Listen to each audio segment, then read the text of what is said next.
अस्सलाम वालेकुम दोस्तों, welcome in a new session. आप सब दोस्तों को अपने नए सेशन में खुश आमदीद कहता हूं। आज का जो टॉपिक हमने सेलेक्ट किया है वो क्रिमिनल साइड से है। क्रिमिनल साइड से यानी नारकोटिक्स के केसेस में या नारकोटिक्स के अलावा जो है ना, क्रिमिनल साइड का मकसद ये होता है कि तमाम क्रिमिनल वो उसमें कवर हो जाता है। बिफोर कि मैं अपने टॉपिक की तरफ जाऊं, मैं कुछ जजमेंट्स है जो इस वीडियो में सबसे पहले कोड करना चाहता हूं। सबसे पहली जजमेंट है 2010 SCMR पेज है 1181। दूसरी जजमेंट है 2020 YLR पेज नंबर है 771।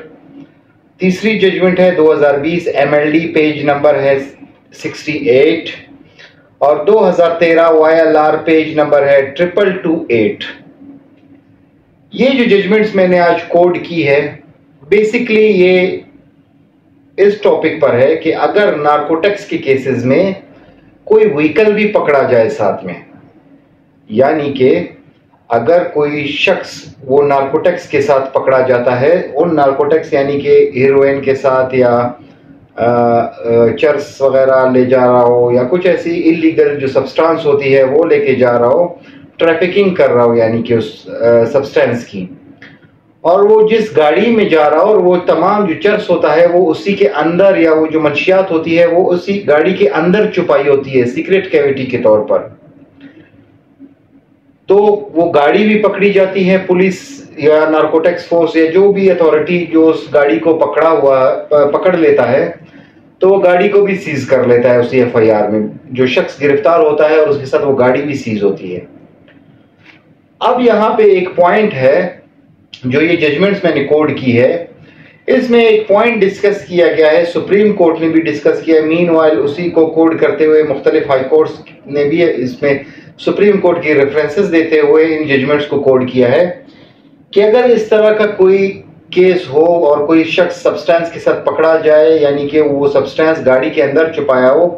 वो गाड़ी भी पकड़ी जाए, लेकिन जो शख्स पकड़ा गया है वो उस गाड़ी का मालिक ना हो या ड्राइवर हो।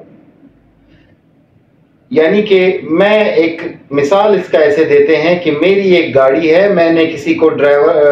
ड्राइवर को दी है कि आप इसको चलाएं, इससे रिस्क कमाएं, और जो मैंने उसके ऊपर कुछ पैसे रखे होते हैं वो मुझे किराया, वो गाड़ी का किराया वो भी मुझे देते रहें उससे। लेकिन मेरी नॉलेज के बगैर, मुझे नॉलेज ना होने के बिना पे ड्राइवर क्या करता है, ड्राइवर उस व्हीकल को इलीगल यूज करना शुरू कर देता है। चाहे कोई भी व्हीकल हो, चाहे रिक्शा हो, चाहे गाड़ी हो, चाहे ट्रक हो,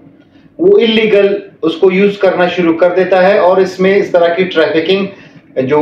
इलीगल सब्सटेंस वगैरह है, जो मंशियात वगैरह, उसकी ट्रैफिकिंग उस गाड़ी में शुरू कर देता है मेरी नॉलेज के बगैर। मुझे नॉलेज ही नहीं है क्योंकि मैं असल मालिक हूँ व्हीकल का और मुझे नॉलेज नहीं है। इसी दौरान अगर वो व्हीकल पकड़ा जाता है और उससे इस तरह की सब्सटेंस रिकवर होती है और उस गाड़ी पे मुकदमा दर्ज होता है, तो क्या मुकदमा दर्ज होने के बाद और मुकदमा खत्म होने के बाद या मुकदमे के दौरान जो ओरिजिनल मालिक है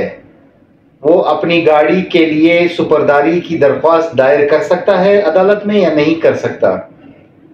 सुपरदारी के हवाले से ऑलरेडी मेरी यूट्यूब पे एक वीडियो बनी हुई है कि सुपरदारी किस सेक्शन में, किस अदालत में कैसे फाइल की जाती है, और उसका प्रोसीजर भी उसी में मैंने डिस्कस किया हुआ है। आज उसी टॉपिक को मजीद थोड़ा सा आगे ले जाते हुए कि नारकोटिक्स में अगर ऐसा कुछ हो तो क्या ओरिजिनल मालिक अपनी गाड़ी को निकलवाने के लिए दरख्वास्त, सुपरदारी दरख्वास्त अदालत में दे सकता है या नहीं? क्या वो गाड़ी उसके हवाले किए जा सकती है या नहीं? या जो सब्सटेंस होगा उसी के साथ गाड़ी भी सीज हो जाएगी और कन्फिस्केट हो के